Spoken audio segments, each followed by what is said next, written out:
faithfully delivering value, interpreting great books from around the world. Hi, this is Sally from Sally's Book Talk. Today, I'll be interpreting the book Emotional Intelligence for you. The subtitle is Why Emotional Intelligence is More Important Than IQ. Why, a study was conducted in Illinois, USA.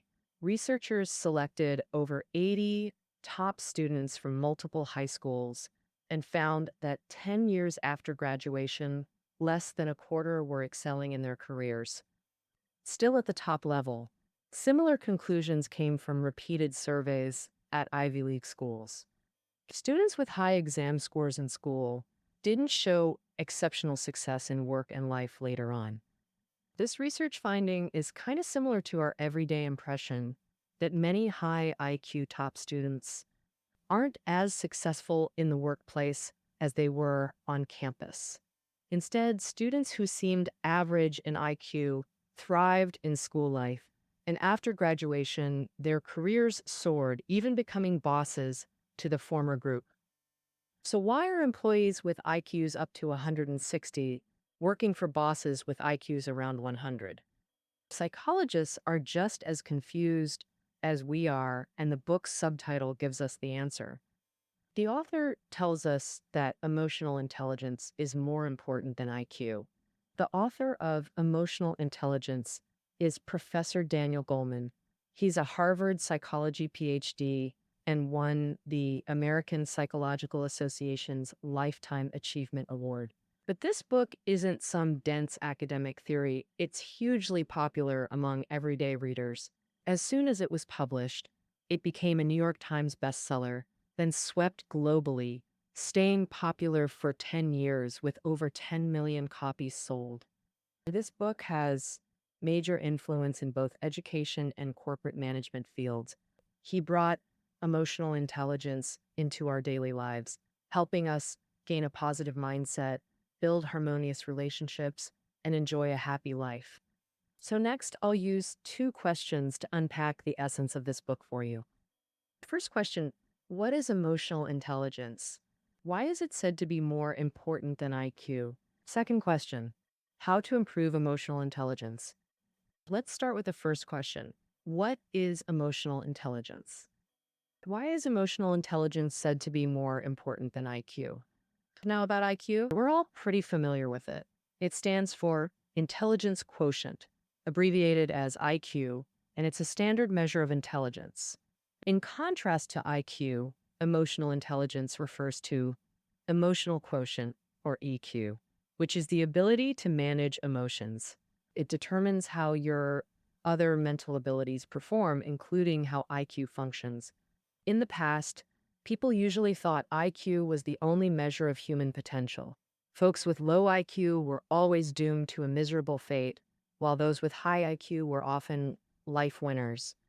But in 1983, psychologist Howard Gardner proposed the theory of multiple intelligences, which overturned the idea that IQ equals success. Gardner believed that success doesn't just hinge on IQ alone, but on a combo of multiple abilities, including managing emotions. Then more and more psychologists started reaching similar conclusions, with the most famous being Peter Salovey and John Mayer, who introduced the concept of emotional intelligence in their 1990 paper. And they provided a detailed definition of emotional intelligence. However, their ideas only got attention in academic circles and never made it to the mainstream. In 1995, psychologist Daniel Goleman, inspired by this, wrote the book Emotional Intelligence, which spread the concept globally and made it common knowledge. Goleman is thus hailed as the father of emotional intelligence. So, why did psychologists gradually realize that emotional intelligence is more important than IQ? This is tied to science and a deeper understanding of the human brain. The appearance of the brain. Its surface is all wrinkly, looking like a light bulb. But actually, the brain has multiple layers, developed from the inside out, with the most primitive parts at the core. Deep inside, surrounding the top of the spinal cord, is the brainstem. It handles basic life functions and metabolism. Wrapped around that is the limbic brain, which controls emotional feelings like joy and sorrow. The outermost layer is what we see with all the grooves. Since it develops last, it's called the neocortex. Uh, it handles rational thinking and helps us make decisions. Before the 1990s, scientists believed that when we receive external signals, the brain transmits them from the outside in.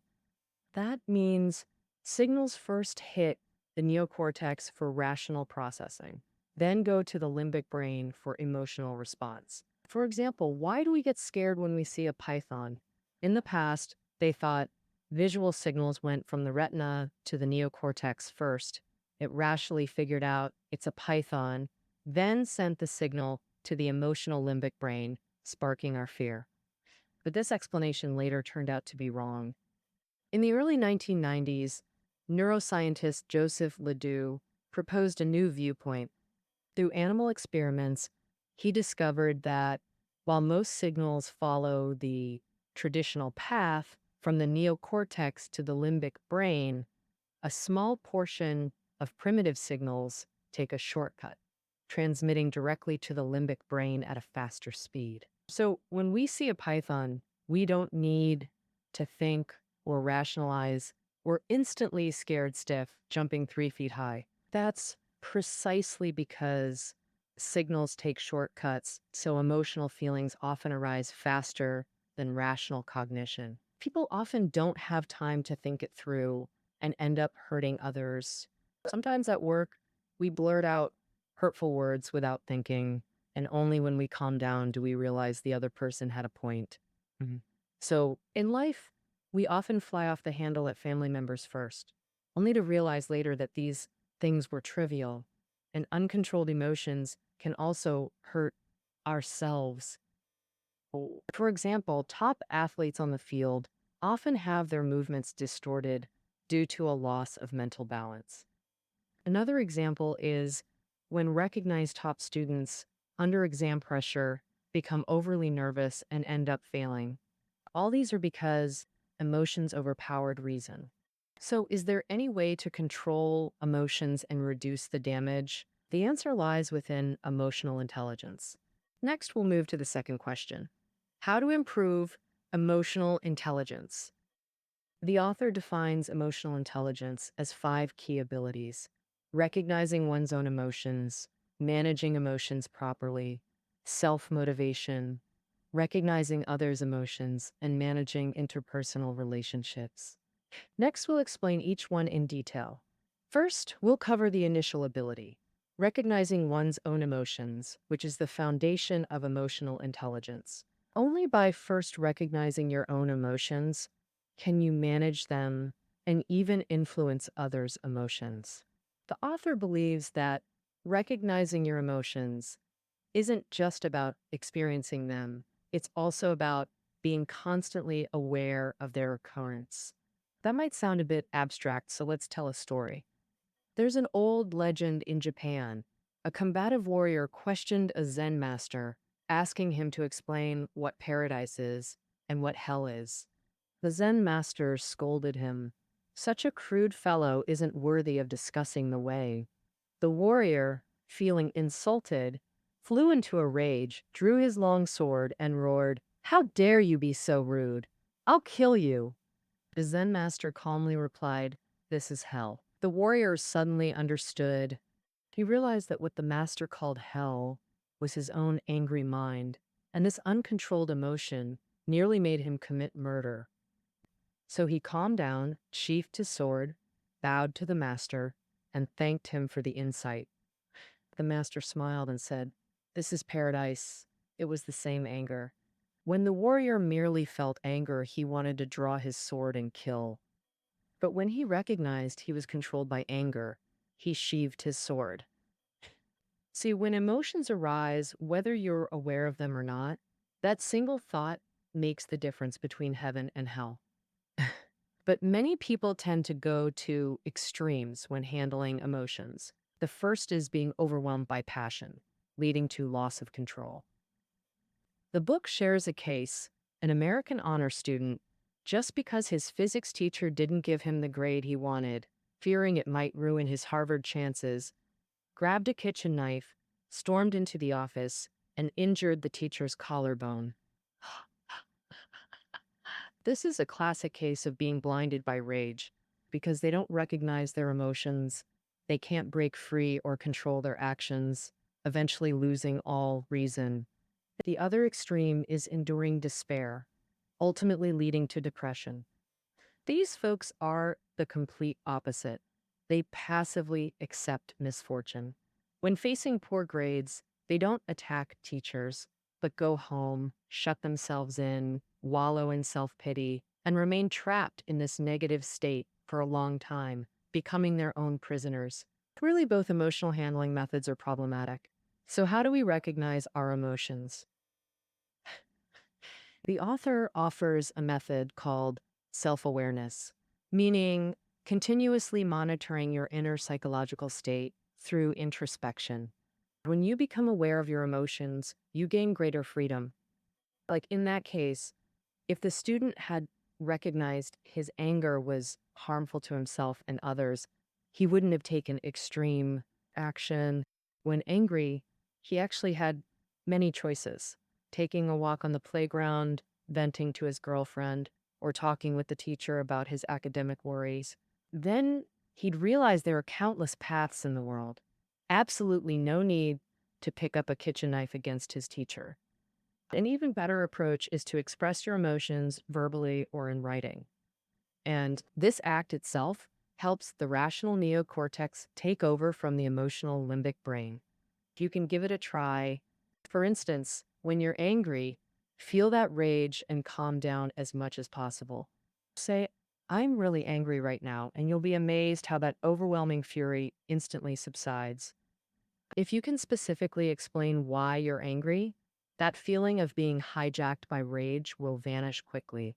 Same goes for writing down emotions. Some couples write their angry thoughts in journals during arguments, which helps ease their mood. And it, when they revisit it later, not only is the anger gone, but it might even seem funny. Mm. After discussing recognizing emotions, let's move to the second high EQ skill: managing emotions. How do we stop anger, ease anxiety, and manage sadness? The author offers three methods. First, maintain an open mindset. Say you're driving on the highway when a car overtakes you dangerously from behind. Do you feel furious, believing they're deliberately provoking you? Thinking this way, you might start, cursing and racing them.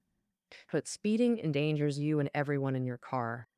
With an open mindset, you'd consider other possibilities. Maybe they're rushing to the hospital with a patient.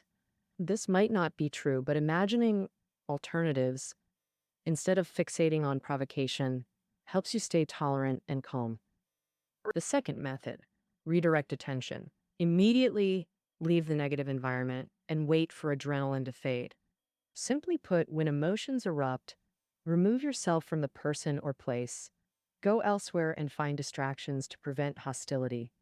If angry at your partner or anxious about your child's grades, before exploding, put on shoes and take a walk outside. Think about other things, or go to the library, or watch a movie to distract yourself. Never think that venting emotions will make you feel better. Many experiments have shown that venting not only doesn't ease negative emotions, but actually increases anger and anxiety. Because when you want to vent, it already activates the limbic brain that controls emotions. After that, it becomes much harder to engage rationality. So, a better approach is to shift attention promptly, wait until you control your emotions, and then look for constructive solutions. The third method is to actively question. The book mentions a case: a woman who lost her job and health insurance, felt huge stress, had frequent headaches, and even hallucinated she had a brain tumor. Psychiatrists call this phenomenon somatization, meaning people mistake emotional discomfort for physical discomfort. If this happens, a good way is to actively question your negative thoughts. For example, you can ask yourself, what am I mainly worried about? Is the terrible thing I'm worried about really going to happen? Is there any way to prevent bad things from happening? Can I take constructive measures? Is suppressing anxiety and depression really effective? When you actively start thinking about these questions, you can guide yourself out of negative emotions, stop worrying about a brain tumor, and instead prepare to find your next job. Only by solving the problem at its root can you truly escape the trap of negative emotions. But just getting rid of negative emotions isn't enough. High emotional intelligence also requires the third ability, self motivation, to inspire your own optimism. Let's see how to do it specifically. The author also gives 3 suggestions. The first suggestion: learn to delay gratification. Psychologists at Stanford University conducted a famous marshmallow experiment where they rewarded 4-year-old children. They gave each child one marshmallow and said, "You can choose to eat it now or wait until I come back after finishing some tasks. If you're willing to wait for me to return, I'll reward you with another marshmallow." Some children chose to cash in the reward immediately. Other children chose to delay gratification. Over a decade later, when researchers followed up, they found the children who delayed gratification were significantly more confident and optimistic and didn't easily give up when facing challenges. It determines how your other mental abilities perform, including how IQ functions. In the past, people usually thought IQ was the only measure of human potential. Folks with low IQ were always, doomed to a miserable fate, while those with high IQ were often life winners. And in 1983, psychologist Howard Gardner proposed the theory of multiple intelligences, which overturned the idea that IQ equals success. Gardner believed that success doesn't just hinge on IQ alone, but on a combo of multiple abilities, including managing emotions. Then, more and more psychologists started reaching similar conclusions, with the most famous being Peter Salovey and John Mayer, who introduced the concept of emotional intelligence in their 1990 paper, and they provided a detailed definition of emotional intelligence. However, their ideas only got attention in academic circles and never made it to the mainstream. In 1995, psychologist Daniel Goleman, inspired by this, wrote the book Emotional Intelligence, which spread the concept globally and made it common knowledge. Goleman is thus hailed as the father of emotional intelligence. So, why did psychologists gradually realize that emotional intelligence is more important than IQ? This is tied to science and a deeper understanding of the human brain.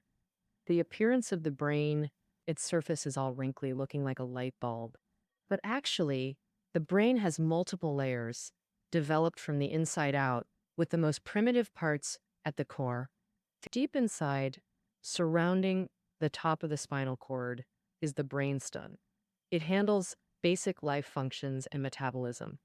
Wrapped around that is the limbic brain, which controls emotional feelings like joy and sorrow.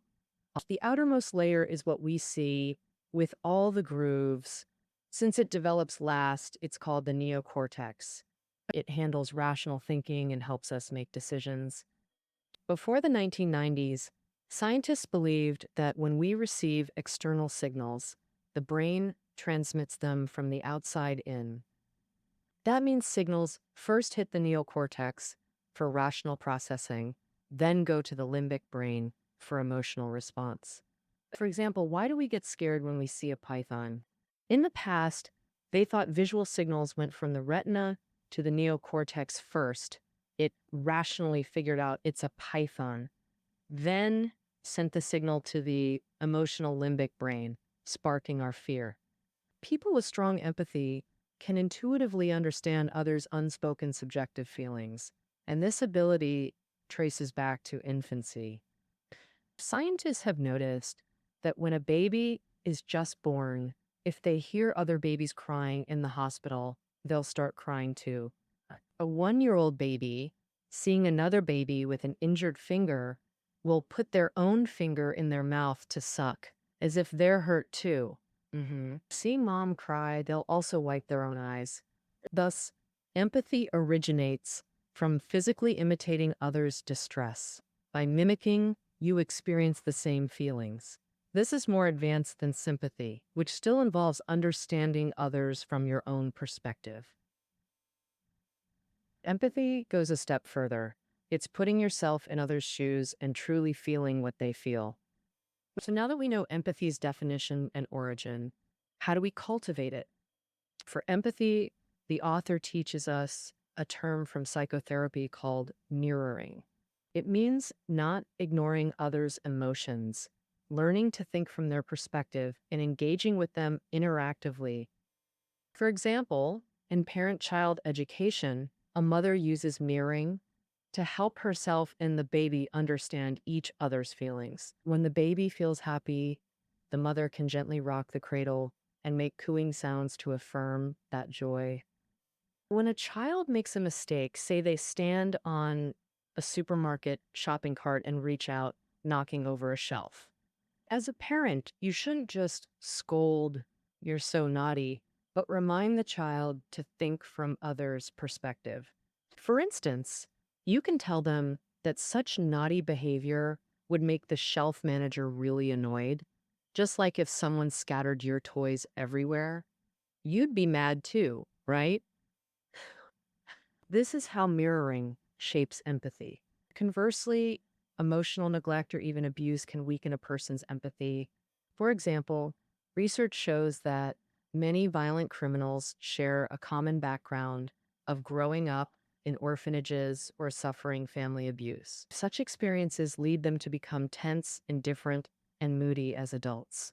The author tells a true story in the book to illustrate how empathy affects others' emotions. It says that one night on the streets of Japan, the drunkard was acting wild and about to hurt someone. At that moment, an elderly man kindly walked over, smiling and waving to the drunkard to come closer. The drunkard, furious, strode forward. The old man asked him, "What did you drink?" The drunkard roared, "I drink sake! What's it to you?" The old man gently said, "That's wonderful. I like sake too." Over the next few hours, the two talked from sake to hobbies, work, and family, until finally the drunkard, in tears, hugged the old man and poured out the pressures and inner pains of middle age. Just like that, a street drama was peacefully resolved by the old man's empathy. From this story, we see the old man didn't stop the drunkard's misbehavior through reasoning, but through empathy. He stood in the drunkard's shoes, closely observed his emotions, and used their shared interest in sack as an entry point. He kept discussing the drunkard's work and family, ultimately soothing him and dissolving his hostility. And this shows empathy not only helps us understand others' emotions, but also influences them, thereby helping us manage relationships. Finally, we discuss the fifth ability of high EQ, managing interpersonal relationships. We'll cover two typical relationships. First, intimate partnerships in daily life. We'll specifically focus on conflict resolution. Second, superior subordination relationships in the workplace. We'll specifically focus on giving effective feedback. First, let's discuss the former.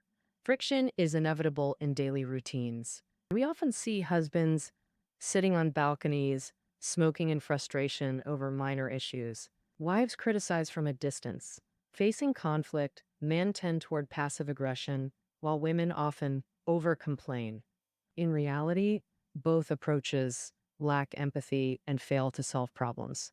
The author provides a method called the XYZ formula. Simply put, during relationship conflicts, don't suppress like the husband or vent like the wife. Instead, express emotions with this framework. Listen, when you did X, I felt Y. I wish you would do Z instead. For example, when a husband delays a date due to overtime, the wife shouldn't yell, "You're so selfish." Instead, follow the XYZ formula. First, Single quote, you didn't tell me in advance you'd postpone dinner due to work, that's X. Second single quote, it made me feel disrespected. I'm a little upset, that's why. Third, I hope next time you work overtime, you can call ahead to tell me you'll be late. That way I can browse the mall near the restaurant while waiting. This is Z. Such open communication and perspective taking, instead of constant criticism or self defense, keeps discussions problem focused rather than personal. This is the art of handling relationships with empathy. After discussing personal relationships, let's talk about workplace superior subordinate dynamics. Effective feedback and communication are the lifeblood of organizations. Only when praise and criticism are properly delivered can employees upgrade their awareness and improve efficiency. But many managers struggle with feedback. Poor praise breeds complacency, misguided criticism causes friction. So, how to apply empathy for effective workplace feedback? The author suggests three methods. First, give feedback in person to read vocal tones, posture, and facial expressions. Second, be specific. Don't just say, good job or you messed up. Instead, specify exactly what was done well or poorly. For example, I noticed you've been arriving early to plan daily work that's efficient. Or, attendance records show frequent meeting tardiness this month. This disrespects attendees. Third, provide improvement plans. How to maintain strengths and address weaknesses. To the early planner, keep this up and share your time management method with colleagues. To the latecomer, set multiple alarms or lead next week's morning meeting to build responsibility. So in summary, effective praise or criticism requires three elements: in person delivery, specificity, and actionable methods to understand emotions and drive targeted improvement. With this, we've covered the core content of emotional intelligence. Let's review. First, we introduced the development history and theoretical foundation of emotional intelligence, which is related to our brain's physiological structure. In many cases, the limbic brain that controls emotions receives signals before the neocortex that governs rationality. This leads to us being overwhelmed by emotions. To manage emotions well, we need to cultivate high emotional intelligence. Next, we discussed that to improve emotional intelligence, we need to enhance five abilities: recognizing one's own emotions, managing emotions, self motivation, recognizing others' emotions, and managing interpersonal relationships. By improving these five abilities, we can manage our own emotions and others' emotions, truly becoming people with high emotional intelligence. If IQ measures a person's potential, then the key to determining how that potential develops lies in emotional intelligence. Today, the concept of emotional intelligence has become deeply ingrained in people's minds. Cultivating high emotional intelligence has become a required course in life. I hope today's interpretation helps you understand emotional intelligence, thereby improving your life and achieving greater success in the future. Good emotional intelligence. That's the interpretation of this book for you. The reading notes are below the audio, and we'll see you tomorrow.